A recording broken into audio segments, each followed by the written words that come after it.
আসসালামু আলাইকুম। জীবনে চলার পথে আমরা কি মাঝে মাঝে খুব একা হয়ে পড়ি না? মনে হয় যেন চারিদিকের দেওয়ালগুলো আমাদের পিষিয়ে ফেলেছে। আমরা যা চাচ্ছি তা পাচ্ছি না। চারিদিকে শুধু ব্যর্থতা আর হতাশা।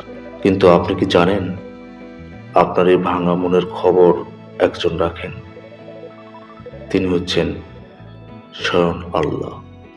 আল্লাহ তাআলা পবিত্র কোরআনে বলেছেন, নিশ্চয়ই কষ্টের সাথেই স্বস্তি আছে।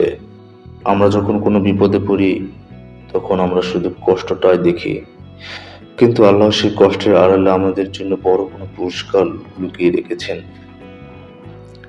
হযরত ইউসুফ আলাইহিস সালামকে যখন তার ভাইয়েরা কূপে ফেলে দিয়েছিল, তখন কি তিনি জানতেন যে একদিন তিনি মিশরের অধিপতি হবেন?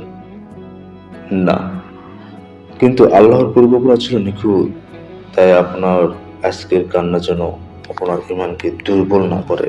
হয়তো আপনি ভাবছেন আপনার অনেক গুনাহ হয়ে গেছে, আল্লাহ কি আপনাকে ক্ষমা করবেন? রাসূল সাল্লাল্লাহু আলাইহি সাল্লাম বলেছেন, আল্লাহ তাআলা প্রতিদিন শেষ রাতে প্রথম আসমানে নেমে আসেন এবং ডাকতে থাকেন, কে আছো ক্ষমা চাইবে, আমি তাকে ক্ষমা করে দেব।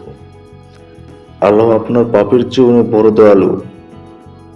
আপনি শুধু একটিবার চোখের পানি ফেলে তাকে আল্লাহ বলে ডেকে দেখুন, দেখবেন আপনার পাহাড় সমান দুশ্চিন্তা মুহূর্তেই হালকা হয়ে গেছে। প্রকৃত মোটিভেশন তো নামাজ। নামাজ শুধু একটি ইবাদত নয়, এটি আপনার রবের সাথে সরাসরি কথোপকথন। যে ব্যক্তি ফজরের নামাজ দিয়ে দিন শুরু করে, আল্লাহ সারাদিনের জন্য তার জিম্মাদার হয়ে যায়। দুনিয়ার সব মানুষ আপনাকে ছেড়ে যেতে পারে, কিন্তু আপনার সিজদা আপনাকে কখনো একা হতে দেবে না। তাই নামাজকে আঁকড়ে ধরুন, দেখবেন আপনার জীবন বদলে গেছে। আজ থেকেই প্রতিজ্ঞা করুন, পরিস্থিতি যাই হোক আপনি আল্লাহর উপর ভরসা হারাবেন না।